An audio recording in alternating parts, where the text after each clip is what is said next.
Good morning, dear students. First chapter of Social and Political Life.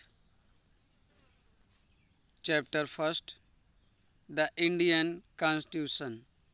भारतीय संविधान.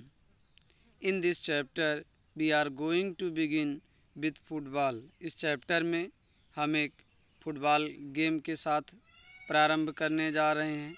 एक game many of you have probably heard of. एक ऐसा game जिसके बारे में आप सब लोग शायद सुने होंगे, आर इवन प्लेड अथवा खेले होंगे. एज द नेम सजेस्ट, जैसा कि नाम से ही प्रतीत होता है, this is a game that involves the player. और ये ऐसा गेम है जिसमें प्लेयर शामिल होते हैं, खिलाड़ी. Feet according to the rules of football, football नियम के अनुसार, if the balls touch the arms of any player, अगर बॉल किसी भी प्लेयर के आर्म से टच करती है एक्सेप्ट द गोलकीपर को छोड़कर, then this is considered a foul, तो फाउल माना जाता है. So if players starts holding the football in their hands, अगर खिलाड़ी बॉल को अपने हाथों में पकड़ लेता है, एंड पासिंग इट अराउंड, और इसके चारों तरफ पास कर देता है बॉल से, means so if players start holding the football in their hands and passing it around, then they are not playing football any more, तब उसको चांस नहीं मिलता है. Similarly other games such as hockey और cricket, इसी तरह अन्य game हैं जैसे हॉकी और क्रिकेट आल्सो हैव रूल्स, तो उसमें भी कुछ नियम होते हैं क्रिकेट और हॉकी खेलने के. तो according to which they are played, तो उसी के अनुसार ही वो गेम्स खेले जाते हैं. ऐसे सभी गेम्स होते हैं, हर गेम में कुछ ना कुछ रूल्स होता है, तो रूल के अकॉर्डिंग ही हमें खेलना पड़ता है.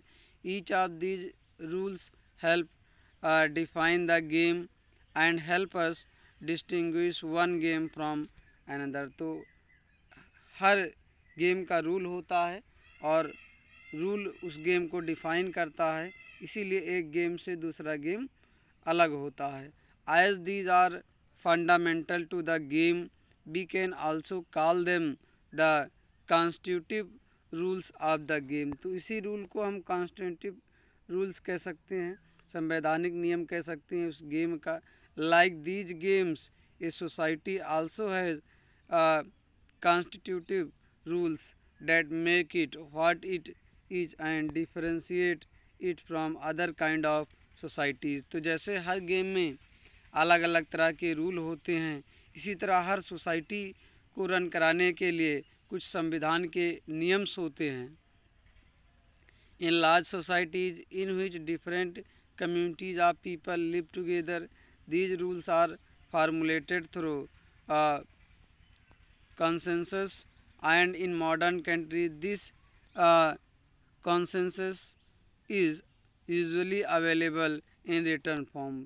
तो जो बड़ी कम्युनिटीज़ हैं जहाँ पे डिफरेंट कम्युनिटी के लोग रहते हैं, जहाँ जो सोसाइटियाँ बड़ी हैं, जो मीन्स जो देश बड़े हैं, तो वहाँ पे लिखित संविधान होना चाहिए सोसाइटी को रन कराने के लिए. A written document in which we find such rules is called a constitution. तो एक रिटन डॉक्यूमेंट जिनमें हम ये नियम पाते हैं, इसी को हम क्या कहते हैं, कॉन्स्टिट्यूशन कहते हैं, संविधान कहते हैं. तो we have looked at the Indian constitution in classes 6th and 7th in our social and political life text book. तो हम लोगों ने क्लास 6 और 7th में भी इंडियन कॉन्स्टिट्यूशन के बारे में पढ़ा in our social and political life text book में. Have you ever wondered why we need a constitution, or being curious about how the constitution got written? तो आप ये जानकर कभी क्यूरियस हुए हैं, वॉन्डर्ड आश्चर्य हुआ है कि why we need a constitution, हमें संविधान की आवश्यकता क्यों पड़ती है. Are been curious about how the constitution got written, यह संविधान कैसे लिखा गया। आर हु रोट इट, अथवा किसने इसे लिखा। In this chapter we will discuss both these issues, तो इस चैप्टर में हम इसी मुद्दे पर डिस्कशन करेंगे। And also look at the key features of the Indian constitution, इसके बाद भारत के संविधान की विशेषताओं के बारे में भी जानेंगे। Each of this features is crucial to the working of democracy in India, तो ईच ऑफ दीज फीचर्स, ये सारे फीचर्स क्रूशियल हैं, इम्पॉर्टेंट हैं to the working of democracy in India. And some of these will be focus of different chapter in this book. Thank you.